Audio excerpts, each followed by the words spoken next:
Samantala, ilang Ilocanong may malaking ambag sa pagkamit ng kalayaan ng Pilipinas ating kilalanin. Sa GMA Regional TV Presents, hatid ni Ivy Hernando. 126 years nang malaya ang Pilipinas. Higit isang siglong kasarinlan mula sa mga mananakop. Bilang pag-alala sa Araw ng Kalayaan, isang pagpupugay sa mga Ilocanong bayani at personalidad na may malaking kontribusyon sa bansa ang isinagawa sa Plaza Salcedo ng Vigan City sa mismong bantayog ni Gat Jose Rizal. Ang plaza, hindi lang pook pasyalan, kundi makasaysayang lugar sa isang bayaning Pilipino, si Maria Josefa Gabriela Silang, ang asawa ng bayaning si Diego Silang na nanguna sa Ilocano Revolt.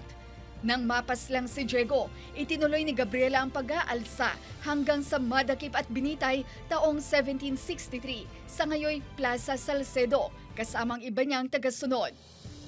Ang Ilocanong si Padre Jose Burgos, February 17, 1872, nang bitayin sa publiko kasama sina Padre Gomez at Zamora ang tinaguriang Gomburza o Tatlong Paring Martir sa Bagong Bayan na ngayoy Luneta Park dahil sa ipinaglabang pantay na karapatan sa mga Pilipinong praile.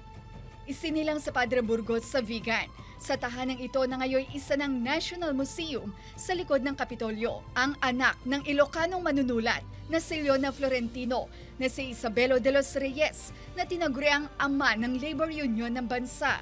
Sumulat siya ng maraming artikulong tumutuligsa sa mga praile.